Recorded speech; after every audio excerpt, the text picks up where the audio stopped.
Hello નમસ્કાર વિદ્યાર્થી મિત્રો, welcome back to our YouTube channel knowledge sharing. અને આજના આપણા લેક્ચરની અંદર આપણે વાત કરશું ટાઈપ્સ ઓફ ધ ફાયરવોલ વિશે ડિટેલમાં. હવે by the firewall methodology types આપણે 3 ટાઈપ પાડી શકીએ. એક છે પેકેટ ફિલ્ટર, એક છે એપ્લિકેશન લેવલ ગેટવે અને થર્ડ વન છે સર્કિટ લેવલ ગેટવે. આજના આપણા લેક્ચરની અંદર આપણે આ 3 પ્રકારો વિશે ડિટેલમાં સ્ટડી કરીશું વિથ તેના ડાયાગ્રામ્સ. પછી છે with regard to the scope of filtered communication, એટલે કે ફિલ્ટર્ડ કોમ્યુનિકેશન હોય તો તેના સ્કોપ પ્રમાણે આપણે સિંગલ નોડથી મલ્ટિપલ નોડ એટલે કે નેટવર્ક જોડે કમ્યુનિકેશન કરતા હોય તો ત્યારે બીજા અલગ નેટવર્ક એક્ઝિસ્ટ હોય છે. કયા? તો એક છે પર્સનલ ફાયરવોલ અને એક છે નેટવર્ક ફાયરવોલ. તો હવે આપણે જોઈશું આપણા લેક્ચરનો ફર્સ્ટ ટોપિક, એટલે કે પેકેટ ફિલ્ટરિંગ ફાયરવોલ. હવે it is does exactly what it names implies, એટલે કે પેકેટ ફિલ્ટરિંગ ફાયરવોલ છે તે તેના નામ પ્રમાણે જ એકચ્યુઅલ વર્ક કરે છે. તેનું મેઇન વર્ક શું હોય તો કે આપણા નેટવર્કની અંદર રહેલા જેટલા પણ પેકેટ હોય તે બધા જ પેકેટને શું કરવાનું તો કે ફિલ્ટર કરવાનું કાર્ય હોય છે. હવે છે કે as each packet passes through the firewall it is examined and information contained in the header is compared to configuration set of the filter. એટલે કે આપણા નેટવર્કની અંદરથી અથવા તો આપણા ફાયરવોલની અંદરથી જેટલા પણ પેકેટ પાસીસ થશે તે બધા જ પેકેટ એક્ઝામિન કરવામાં આવશે અને તેની અંદર અથવા તો તેના હેડરની અંદર કઈ કઈ ઇન્ફોર્મેશન રાખેલી છે તે કેની જોડે કમ્પેર થાય તો કે આપણા જે ફાયરવોલની અંદર આપણે ઓલરેડી જે સેટ ઓફ રૂલ્સ બનાવેલા હોય તો તેની જોડે તે કમ્પેર થાય અને તેને ફિલ્ટર કરવામાં આવે છે. નેક્સ્ટ પોઈન્ટ છે કે an allow or deny decision is made based on the rules of the comparison, એટલે કે તે પેકેટ છે તેને ટ્રાન્સફર થવા દેવું કે નથી થવા દેવું તે કેના પર હોય તો કે તે આપણે જે રૂલ્સ કમ્પેરિઝન માટે બનાવેલા છે તેના ઉપર બેઝ ઉપર બનેલા હોય છે. નેક્સ્ટ કે each packet is examined individually without regard to the other packets that are part of the same connection. એટલે કે આમાં એવું નથી હોતું કે સપોઝ કે પહેલો પેકેટ છે તે આપણા રૂલ્સ જોડે મિસમેચ થાય છે તો તેને આપણે ડેની કરી દઈએ એટલે તેને પાસ નથી થવા દેતા, તો તેના પછીના બધા જ પેકેટ્સ પણ ડિસ્કાર્ડ થશે એવું આ ફાયરવોલની અંદર થતું નથી. આની અંદર જેટલા પણ પેકેટ હોય તે ઇન્ડિવિડ્યુઅલી થાય છે, એટલે કે વચ્ચેથી કોઈ એક પેકેટની અંદર કોઈ ડેટા ખરાબ હોય અથવા તો વાયરસવાળો હોય કે ઇન્ફેક્ટેડ હોય તો માત્ર તે પેકેટ જ સેન્ડ નથી થતું. તેનાથી શું થાય તો કે આપણો પેકેટ છે ડેટા છે તે પૂરેપૂરો લોસ થતો નથી.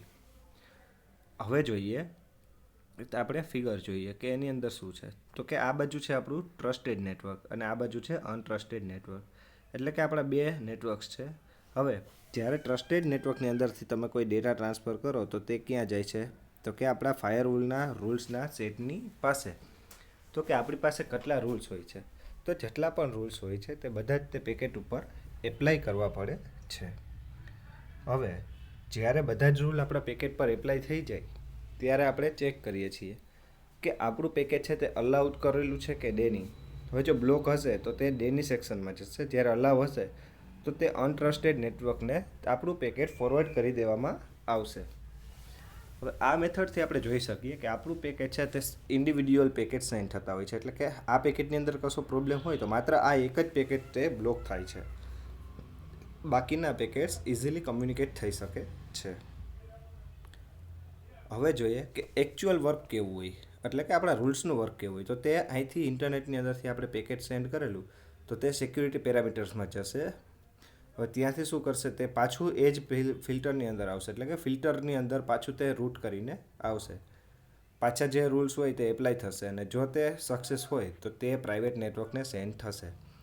આ મેથડ ક્યારે એપ્લાય થાય? જ્યારે ઇન્ટરનેટની અંદરથી આપણે કોઈ પણ એક પેકેટ છે તે આપણા પ્રાઇવેટ નેટવર્કને એપ્લાય કરતા હોઈએ ત્યારે. હવે અ packet filtering firewall is often cold as network level firewall, એટલે કે આ ફાયરવોલ ક્યાં એકચ્યુઅલમાં વર્ક કરતું હોય તો કે આપણા થર્ડ લેયરની અંદર, એટલે કે નેટવર્ક લેયરની અંદર. બટ આપણે હકીકતે જોઈએ તો નેટવર્ક લેયર છે તે બંને લેયરનું જોડાયેલું છે, ટ્રાન્સપોર્ટ લેયર અને નેટવર્ક. કારણ કે કોઈ પણ પેકેટ છે તે નેટવર્ક લેયરમાંથી આપણે સેન્ડ કરીએ તો જ તે નેટવર્ક લેયરમાં વર્ક કરે છે. કારણ કે ટ્રાન્સપોર્ટ શું કામ કરવું પડે? નેટવર્ક ટુ નેટવર્ક કમ્યુનિકેશન માટે ટ્રાન્સપોર્ટ સેશન જરૂરી હોય છે. હવે છે કે network layer or the transport layer of the OSI model, એટલે કે આપણા ઓએસઆઈ મોડેલના નેટવર્ક અને ટ્રાન્સપોર્ટ બંને લેયર પર at a time packet filters work કરતા હોય છે. હવે ટીસીપી આઈપીની અંદર થર્ડ લેયરમાં વર્ક કરતું હોય કે શું, તો કે traffic is filtered based on specified rules including source and destination IP address, એટલે કે તેના આઈપી એડ્રેસથી માંડી અને પેકેટની અંદર રહેલી બધી જ ઇન્ફોર્મેશન ચેક થાય છે. જેમ કે તેનું આઈપી એડ્રેસ, પેકેટ કયા પ્રકારનું છે, આપણા કયા પોર્ટની અંદરથી સેન્ડ કરેલું છે, તે અનક્રોનોન ટ્રાફિક હોય તેને ક્યારે અલાઉ થાય, જ્યારે તે નેટવર્કના લેવલ 3ને પાસ કરી દે છે ત્યારે જ તેને અલાઉ કરવામાં આવે છે. બાકી શું થાય છે, તો બાકીના પેકેટ્સ બધા બ્લોક થઈ જાય છે. હવે એની અંદર બીજું કે packet filtering rules are filtered can be configured to allow or deny traffic based on one or more of the following variables, એટલે કે નીચે આપેલા એક કરતાં વધારે વેરિયેબલ્સમાંથી કોઈ પણ એક વેરિયેબલ્સ પણ તે સક્સેસફુલી ફૂલફિલ ના કરી શકે તો આપણા ટ્રાફિક અથવા તો આપણા પેકેટ્સને તે રોકી શકે છે, એટલે કે બ્લોક કરી શકે છે. તો કે રૂલ્સ કયા છે, તો કે source IP address, destination IP address, પ્રોટોકોલનો ટાઈપ અને સોર્સનો પોર્ટ, એટલે કે સોર્સ એટલે કે આપણે કયા જગ્યાએ મોકલવાનું છે, કઈ જગ્યાએથી મોકલીએ છીએ તે. પછી ડેસ્ટિનેશન એટલે કે આપણે કયા નેટવર્કના પીસીની અંદર, એટલે કે કયા આઈપી એડ્રેસ ઉપર આપણો ડેટા છે અથવા તો આપણું પેકેટ છે તે ટ્રાન્સફર થાય છે. કયા પ્રોટોકોલનો રૂલ્સ યુઝ કરીએ છીએ, ટીસીપી કરીએ છીએ કે યુડીપી. ટીસીપી મીન્સ કે ટ્રાન્સમિશન કંટ્રોલ પ્રોટોકોલ અને યુડીપી મીન્સ કે યુઝર ડેટાગ્રામ પ્રોટોકોલ. અને કયા સોર્સના પોર્ટ ઉપર, નોર્મલી આપણે નેટવર્ક સાથે કનેક્ટ થઈએ ત્યારે પોર્ટ 80 યુઝ થતો હોય છે, અને કયા ડેસ્ટિનેશન પોર્ટ ઉપર આપણે કનેક્ટ થઈએ છીએ. આ બધા જ ફિલ્ટર્સનો યુઝ કરી અથવા રૂલ્સને અરે કમ્પેરિઝન કરીને આપણે અલાઉ કરીએ છીએ. પછી આ ફાયરવોલની સ્ટ્રેન્થ શું છે, તો કે is typically faster than other packet screening method, એટલે કે બીજી બધી મેથડ કરતાં ફાસ્ટેસ્ટ મેથડ છે. Because packet filtering is done lower level of the OSI model, કારણ કે તે ઓએસઆઈના બેઝિક લેવલ પર જ કમ્પ્લીટ થઈ જાય છે અને તે પ્રોસેસ છે તે પેકેટ કે બહુ સ્પીડમાં કેપ્ચર કરતું હોય છે, એટલે તેનું બાય ડિફોલ્ટ તેને ઝડપી બનાવે છે. Packet filtering firewall can implemented transparently અને there typically require no additional configuration for the client, એટલે કે આ રૂલ્સ છે તે ટ્રાન્સપેરેન્ટલી ઇમ્પ્લિમેન્ટ કરવામાં આવે છે અને તેના માટે કોઈ પણ ક્લાયન્ટને એડિશનલ કન્ફિગ્યુરેશન લેવાની જરૂર પડતી નથી. આ ફાયરવોલ છે તે શું છે, તો કે એક તો સસ્તો છે કે કોસ્ટ ઇફેક્ટિવ છે, એટલે પણ તે વધારે યુઝ થઈ શકે છે. અને many hardware device and software package have packet filtering featured include as part of their standard package, એટલે કે નોર્મલી ઘણા બધા હાર્ડવેર ડિવાઇસ અને સોફ્ટવેર પેકેજની અંદર બાય ડિફોલ્ટ તે એડ થયેલા આવે છે પેકેટ ફિલ્ટરિંગ ફાયરવોલ. શું કામ, તો કે તે તેના સ્ટાન્ડર્ડ પેકેટનો એક ભાગ છે એટલા માટે. હવે તેની વીકનેસ કઈ કઈ છે, તો કે તે ફાસ્ટ છે અને તેની ઇમ્પેક્ટ છે નેટવર્ક પરફોર્મન્સ ઉપર પડતી નથી, પણ યુઝ્યુઅલી તેનો કોઈ અપ્રોચ ઓલ ઓર નથિંગ, એટલે કે બધું જ કરે છે કે અથવા તો કાંઈ નથી કરતો તેવો તેનો એપ્રોચ હોય છે. જો પોર્ટ ઓપન રહી જાય તો શું થાય, તો કે open to all traffic passing through the that port, એટલે કે જો ક્યારેય પણ એક પણ પોર્ટ ઓપન રહી ગયો તો બધો ટ્રાફિક તે પોર્ટ પરથી પાસ થાય છે. તેનાથી શું થાય, તો કે સિક્યુરિટી હોલ રહી જાય છે કે જેના દ્વારા આપણા સિસ્ટમની અંદર હેકિંગ થવાની અથવા તો નેટવર્કની અંદર વાયરસ આવવાની શક્યતાઓ વધી જાય છે. પછી રૂલ્સ ડિફાઇન કરવા ફિલ્ટરને, પેકેટ કઈ રીતે ફિલ્ટર કરવું તેના, તે કોમ્પ્લેક્સ ટાસ્ક છે કે આપણે ડિફાઇન કરવા પડે છે કે ભાઈ આટલા રૂલ્સ છે તે પેકેટ આરે કમ્પેર કરવા જોઈએ. પછી તે શું કરે, તો કે ડાયરેક્ટ કનેક્શન બે પોઈન્ટ વચ્ચે બનાવે છે કે આપણા અને ડેસ્ટિનેશન, એટલે કે સોર્સ અને ડેસ્ટિનેશન વચ્ચેનો direct end point connectivity provide કરે છે. અને they can't break the client server model, એટલે કે તે ક્લાયન્ટ સર્વર મોડેલને બ્રેક કરી શકતું નથી. હવે જોઈએ સેકન્ડ કે એપ્લિકેશન લેવલ ગેટવે એટલે શું, અથવા તો પ્રોક્સી સર્વર એટલે શું. હવે એપ્લિકેશન ગેટવે છે તે કેવી રીતે વર્ક કરે, તો ઇન્ટરમીડિયેટરી તરીકે યુઝ કરે છે. સપોઝ કે આપણે કોઈ એક સર્વર હોય તેના ઉપરથી ડેટા મેળવવો હોય, તો સોર્સને ડેસ્ટિનેશન પરથી ડેટા મેળવવો તો તે ડાયરેક્ટલી ના મેળવી શકતો હોય, તો તે કોઈ બીજા સર્વરનો યુઝ કરે તો તેને પ્રોક્સી કહેવામાં આવે છે.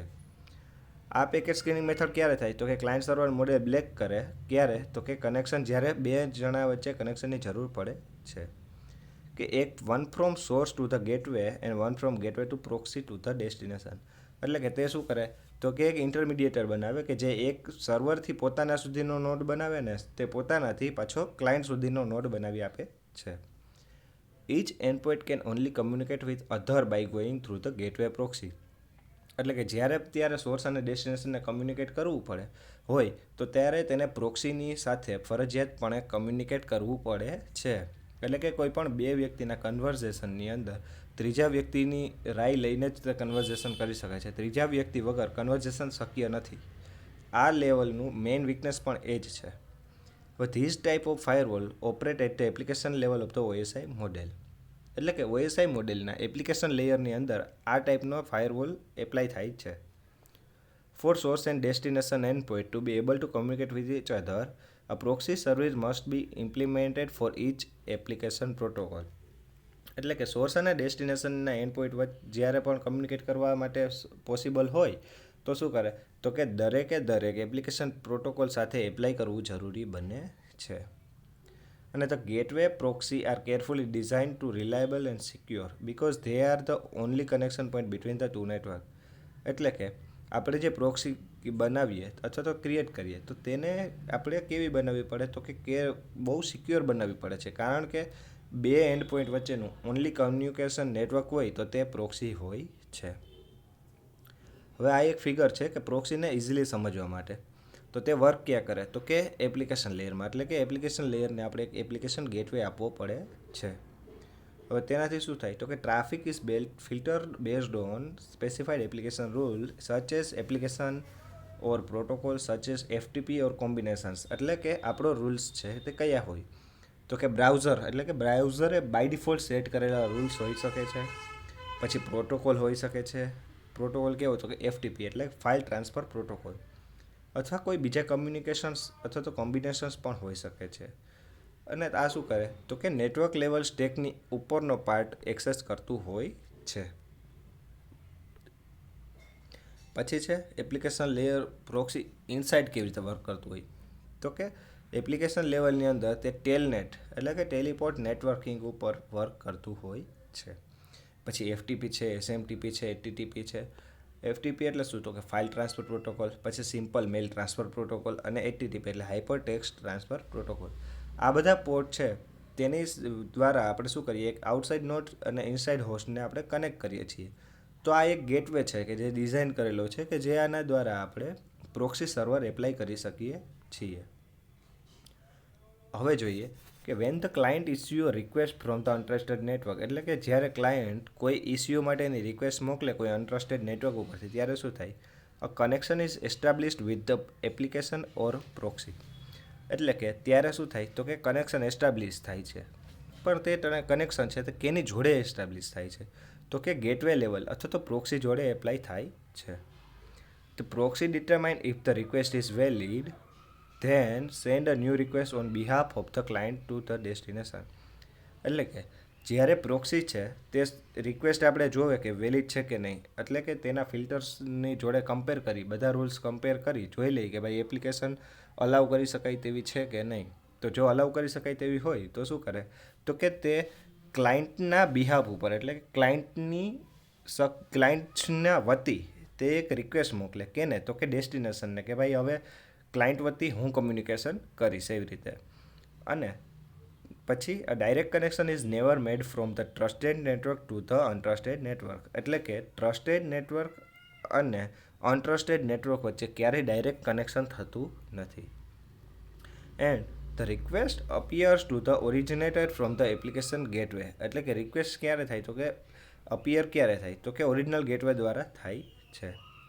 હવે આપણે છે જ્યારે અનટ્રસ્ટેડ નેટવર્કને કનેક્ટ થવું હોય તો તે શું કરે પ્રોક્સી સર્વરને એક રિક્વેસ્ટ મોકલે કે ભાઈ મારે આ ડેટા કોઈ વર્ક સ્ટેશનને મોકલવાનો છે. પછી શું કરે તો કે પ્રોક્સી એક નવી રિક્વેસ્ટ મોકલે વર્ક સ્ટેશનને કે ભાઈ આ વ્યક્તિ છે તેનો ડેટા સિક્યોર છે, એના વતી અમે તમારી જોડે કમ્યુનિકેશન કરશું. એટલે કે થર્ડ પાર્ટી કમ્યુનિકેશન પ્રોવાઈડ કરવામાં આવે છે. હવે કે એપ્લિકેશન ગેટવેની અંદર શું થાય the response is sent back to the application gateway which determine if it is valid and then send it to on the client. એટલે કે જો તેના રૂલ્સ છે તે સેટ થયેલા હોય અને વેલિડ હોય તો તેને ક્લાયન્ટને રિક્વેસ્ટ મોકલવામાં આવે છે. By breaking the client server model this type of firewall can effectively hide the trusted network from the untrusted network. એટલે કે ક્લાયન્ટ સર્વર મોડેલને આપણે જ્યારે બ્રેક કરી દઈએ ત્યારે શું થાય કે તે ટ્રસ્ટેડ નેટવર્ક અને અનટ્રસ્ટેડ નેટવર્કને ઇફેક્ટિવલી આ ફાયરવોલ દ્વારા હાઇડ કરી શકાય છે. It's also important to note that application gateway actually build a new request. એટલે કે ઇમ્પોર્ટન્ટ નોટ શું છે તો કે એપ્લિકેશન ગેટવે એક નવી એટલે કે પ્રોક્સી છે તે એક નવી રિક્વેસ્ટ જ બિલ્ડ કરે છે અને only coping non acceptable commands before sending it on the destination. અને તે કોપી કયા કમાન્ડ સેન્ડ કયા કરે તો કે જેને સેન્ડ કરવા લાયક હોય અથવા તો એક્સેપ્ટેબલ કમાન્ડ્સ હોય તે જ સેન્ડ કરે છે. An application gateway or proxy can as all aspect of the application layer so it can look more specific pieces of the information. અને તે શું કરે તો કે એપ્લિકેશન લેયરના દરેક એસ્પેક્ટ્સ છે અથવા તો દરેક જે એના રૂલ્સ છે તેને ફૂલફિલ કરતું હોય છે. એટલે શું થાય તો તે એક મોર ઇમ્પોર્ટન્ટ પીસીસ એટલે કે મોસ્ટ સ્પેસિફિક એટલે કમ્પ્લીટલી ડિફાઇન કરેલી જે ઇન્ફોર્મેશન હોય તે જ તે ફોરવર્ડ કરે છે. હવે છે આપણે તેની સ્ટ્રેન્થ જોશું કે એપ્લિકેશન લેવલની do not allow direct connection made between end points. એટલે કે બે પોઈન્ટ વચ્ચે એટલે કે ક્લાયન્ટ સોર્સ અને ડેસ્ટિનેશન વચ્ચે ડાયરેક્ટ કમ્યુનિકેશન કરવા દેતું નથી. તો તે શું કરે તો કે સોર્સની જગ્યાએ કોઈ એક એમ નામનો યુઝર હોય તો એની જોડે કમ્યુનિકેશન કરાવે છે એટલે ડાયરેક્ટ કનેક્શન પ્રોવાઈડ થતું નથી. પછી typically have the best content filtering capabilities. એટલે કે તેની અંદર બેસ્ટ કન્ટેન્ટ ફિલ્ટર કેપેબિલિટીઝ હોય છે. Since they have the ability to examine the payload of the packet and they are capable to making decision based of the content. એટલે કે તે packet છે તેને પ્રોપરલી એક્ઝામિન કરે છે, તેની અંદરનો ડેટા એક્ઝામિન કરે છે અને તે કન્ટેન્ટ ઉપર કે કન્ટેન્ટ છે તે સેન્સિટિવ છે કે નહીં, તેને શેર કરવા લાયક છે કે નહીં, તેને જોઈ અને ડિસિઝન લે છે. એટલે તે આ છે તે પ્રોક્સી ફાયરવોલની બહુ મોટી સ્ટ્રેન્થ છે. પછી કે it allow the network administrator to have more control over traffic passing. તે નેટવર્ક એડમિનિસ્ટ્રેશનને થોડોક વધારે કંટ્રોલ આપે છે અને they can permit or any specific application or specific feature of the application. એટલે તે કોઈ પણ એપ્લિકેશન છે તેને કોઈ સ્પેસિફિક ફીચર્સ અથવા તો પરમિશન્સ આપી શકે છે અને તેની પરમિશન્સ ક્લોઝ પણ કરી શકે છે. હવે તેની વીકનેસ જોઈ લઈએ કે મોસ્ટ સિગ્નિફિકન્ટ વીકનેસ શું છે તો તે એના પરફોર્મન્સ ઉપર ઇમ્પેક્ટ પડે છે. It require more processing power and has potential to come bottleneck for the network. અને તેની અંદર વધારે પોટેન્શિયલ જોઈએ છે અને તેનો બધો જ ડેટા એક જ જગ્યાએથી પાસ થતો હોવાથી બોટલ નેક જેવી તેની પરિસ્થિતિ થાય છે. Typically require additional client configuration and client on the network may require specialized software or configuration changes to connect the application gateway. એટલે કે તેને ક્લાયન્ટના કન્ફિગ્યુરેશન પ્રોવાઈડ કરવા પડે છે અને તેને સ્પેશિયલાઇઝ સોફ્ટવેરની કદાચ જરૂર પડી શકે છે. હવે છે આજના દિવસનો લાસ્ટ ટોપિક કે સર્કિટ લેવલ ગેટવે કેવી રીતે વર્ક કરે છે. તો કે unlike a packet filtering firewall, circuit level gateway does not examine individual packet. Instead circuit level gateway monitor TCP or UDP sessions. એટલે કે સર્કિટ લેવલ કે પેકેટ ફિલ્ટરિંગ ફાયરવોલની જેમ કોઈ પણ ડેટા કે પેકેટને એક્ઝામિન કરવાને બદલે સર્કિટ લેવલ ગેટવેમાં શું થાય છે તો ખાલી TCP અને UDP જ્યાં જે સેશન્સ હોય તેને જ એક્ઝામિન કરવામાં આવે છે. હવે એક વખત સેશન બની ગયું પછી શું થાય, it leave a port open to allow all other packet belonging to network to that session to pass. એટલે કે જ્યારે પણ એક સેશન બની જાય તો તે શું કરે તો કે તેની અંદર રહેલા દરેકે દરેક સેશનને રિફર કરતા પેકેટ્સને ટ્રાન્સફર કરવા માટે સેશન ઓપન રાખવામાં આવે છે. The port is closed when the session is terminated. હવે જ્યારે સેશનનો ટાઈમ લિમિટ પૂરી થઈ જાય ત્યારે ઓટોમેટિક તે પોર્ટ પણ કમ્પ્લીટ થઈ જાય છે એટલે કે પોર્ટ પણ બંધ થઈ જાય છે. Circuit level gateway operate the transport layer of the OSI model. એટલે કે OSI મોડેલના ટ્રાન્સપોર્ટ લેયર ઉપર એટલે કે ચોથા લેયર ઉપર આ ગેટવે વર્ક કરતો હોય છે. હવે જોઈ લઈએ કેવી રીતે વર્ક કરે. તો કે ચોથા લેયરની અંદર ઇન્ટરનલ ટ્રાન્સપોર્ટ કનેક્શન આપણે અને એક્સટર્નલ ટ્રાન્સપોર્ટ કનેક્શન વચ્ચે આપણે એક લિંક બનાવીએ છીએ. હવે તે શું કરે તો કે આવી રીતે ઇન અને આઉટ એટલે કે આવા બે ગેટવે બનાવેલા હોય છે કે જેની અંદર તે ઇનસાઇડ કનેક્શન છે તો તે ડેટા આવતો હોય અને આઉટપુટ ઉપરથી તે ડેટા આઉટસાઇડના હોસ્ટને મળતો હોય છે. પણ સપોઝ કે આપણે 2 અવરનો એક ટાઈમ લિમિટ રાખેલી હોય તો 2 અવર સુધી બધા પેકેટ આમાંથી ટ્રાન્સફર થઈ શકશે. બટ જ્યારે 2 ઓવર કમ્પ્લીટ થઈ જશે ત્યારે આપણું સેશન ઓટોમેટિકલી ક્લોઝ થઈ જશે. તો તેનાથી શું થાય તો કે તેની ટાઈમ લિમિટ પછીનો કોઈ પણ ડેટા પાસ થઈ શકતો નથી. હવે ટ્રાફિક ઇઝ ફિલ્ટર કેવી રીતે થાય તો કે it is based on specific session rules such as when session is initiated by a recognize computer. એટલે કે સેશન જ્યારે આપણે ડિફાઇન કરીએ અથવા સ્ટાર્ટ કરીએ ત્યારે તેના જે રૂલ્સ હોય છે તેના પર તે ડિફાઇન થયેલું હોય છે. અને unknown traffic is only allow up to level 4. એટલે કે અનનોન ટ્રાફિક છે તે માત્ર ચોથા લેવલ સુધી આવી શકે છે, ત્યાંથી આગળ જઈ શકતો નથી. તો તેનાથી એડવાન્ટેજ અને એક ડિસએડવાન્ટેજ પણ થાય. એડવાન્ટેજીસ શું છે તો કે ઇનએક્સપેન્સિવ છે, hiding information about a private network, તે ઓછું ખર્ચાળ છે અને તે શું કરે તો કે આપણા પ્રાઇવેટ નેટવર્કની દરેકે દરેક ઇન્ફોર્મેશન તે હાઇડ રાખે છે. અને ડિસએડવાન્ટેજ શું છે તો કે તે do not filter individual packets, અને તે કોઈ પણ પરફેક્ટ પર્સનલ અથવા તો ઇન્ડિવિડ્યુઅલ પેકેટ્સને ફિલ્ટર કરતું નથી. તો આ તેનો મેઇન ડિસએડવાન્ટેજ છે. હવે આપણે નેક્સ્ટ લેક્ચરની અંદર પર્સનલ અને નેટવર્ક ફાયરવોલ વિશે ડિટેલમાં સ્ટડી કરીશું. Thank you very much guys.